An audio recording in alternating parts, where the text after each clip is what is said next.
llama. We have compiled some tweets from you people, and some of you have tweeted about the llama, and some of you, quite frankly, are amusing. So we will read some of your tweets later in this llama-cast. So stay tuned. A court in South Korea could abolish a 62-year-old law that criminalizes extramarital affairs. Adultery is now legal in South Korea. Cheating, the judges argued, is a personal freedom. The ruling could affect some 5,400 South Koreans charged with adultery. Yes, 5,400 have been charged with adultery since the court upheld the law 7 years ago. Interestingly, the stock price of a South Korean condom maker shot up 15%, no pun intended. And a company that makes morning-after pills and pregnancy tests also saw gains.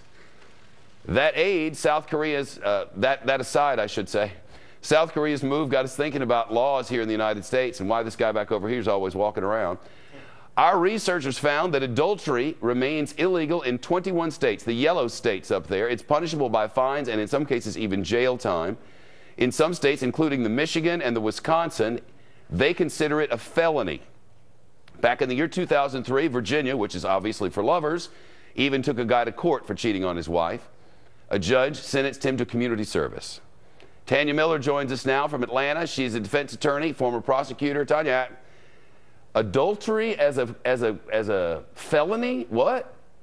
Yeah. I mean, this is really sort of shocking to a lot of people when you think about sort of the crimes on the books and the things that people get arrested for, go to jail for, get fined for. Adultery is kind of the last thing that comes to mind.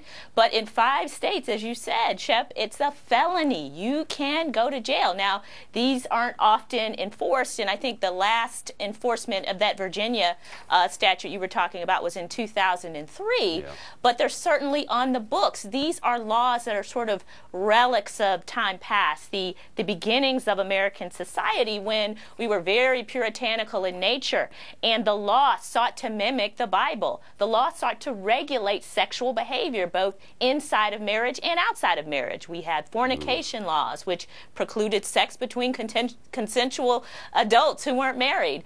Sodomy laws, who sought to or aimed at precluding homosexual sex, and then adultery laws, laws aimed at keeping people from straying from their marriage. Also interesting to note, you talk about that South Korea law. In South Korea, the law had its genesis in the protection of women who were viewed sort of helpless in the marriage from these wandering male spouses from having sex. Did you know that in Massachusetts you can get a 3-year sentence? The most recent prosecution was in 1983. In the state of Maryland, they have an adultery law. The penalty there is a $10 fine. You know what? That almost seems like it's counterproductive. You know, you cheated and we're going to charge you $10. It's like a cheat tax.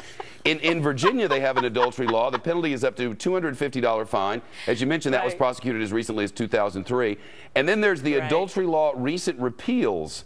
They have wised up in these 3 brilliant states, New Hampshire, live free or die, and Colorado, and down there in West Virginia.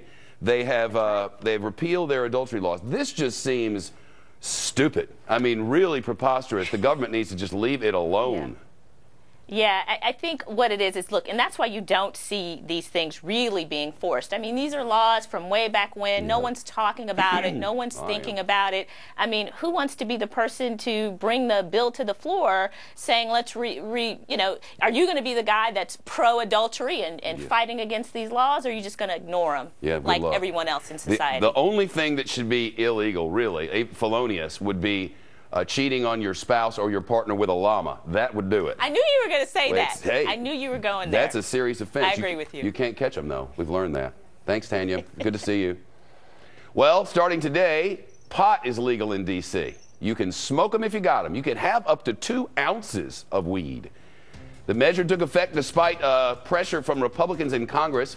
Ahead, why one lawmaker says the mayor of D.C. is breaking the law. You know who cannot smoke weed in Washington? You know. That guy. No weed smoking for you.